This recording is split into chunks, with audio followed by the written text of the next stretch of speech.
Let's get scratching.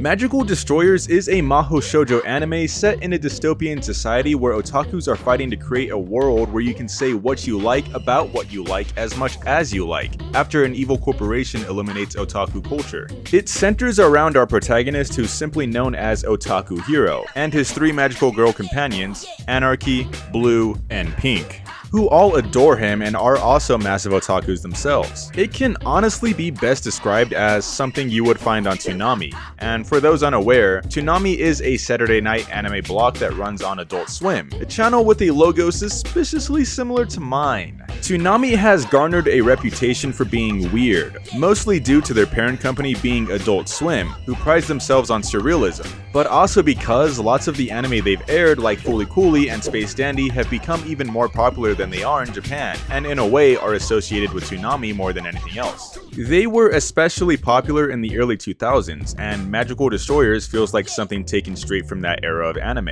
It really feels like it'd be right at home in Gainax's catalog from the time. And I hate to sound like a boomer, I'm only 22, but it's so refreshing to see something with such a strong visual identity again. In an era of anime where conformity is the norm thanks to self-insert MCs and isekai becoming more prominent, Magical Destroyers says to hell with that.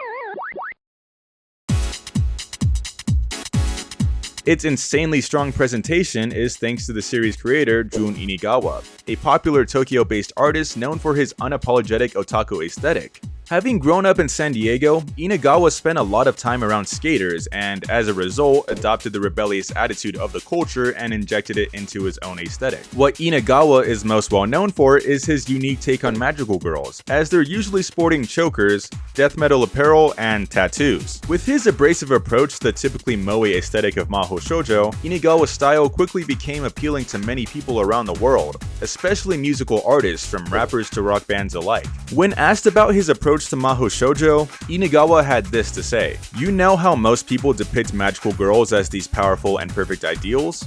I started drawing them because I thought it was better to have magical girls who possess a more human quality and are true to themselves. Before long, these characters were smoking and doing drugs."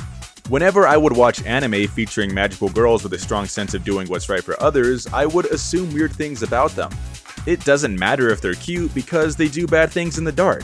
So I decided to draw magical girls with their bad side out in the open. And it's actually from these magical girl illustrations where Magical Destroyers would first come into existence. And the anime itself really embodies the same ideals he expressed in his artwork. Anarchy is someone who bases her entire aesthetic around anarchy. I mean, it's literally in the name. Blue is a hypersexual woman, which goes against the purity associated with magical girls. And Pink sports a gas mask while injecting herself with syringes to transform. She literally just takes drugs. To Inigawa, what makes someone magical isn't some unrealistic level of purity or an overwhelming desire to do good. It's their ability to be confident in who they are and what they like. Unless you like oregairu, if you do, you should be ashamed of yourself. Anyways, I really do think Magical Destroyers is worth your time. I seriously can't stress how cool it looks, and if you're a fan of anything made by Studio Trigger or Gainax, I really think you'll find something to enjoy out of it. Its magical girls kick serious ass, its action has been super fun, and its absolutely amazing openings and endings leave lots of room for theory crafting. I also can't stress enough how good this ED is. It's already one of my favorites of all time. I seriously do hope you give this one a shot. I think Jun Inigawa is a creator worthy of the support, and he found himself a new fan in me. And even if Magical Destroyers doesn't quite find its audience right now, I'm certain it'll make its way over to Toonami and gain a cult following at some point. Anyways, that's the end of the video. Subscribe and get the fuck out of here.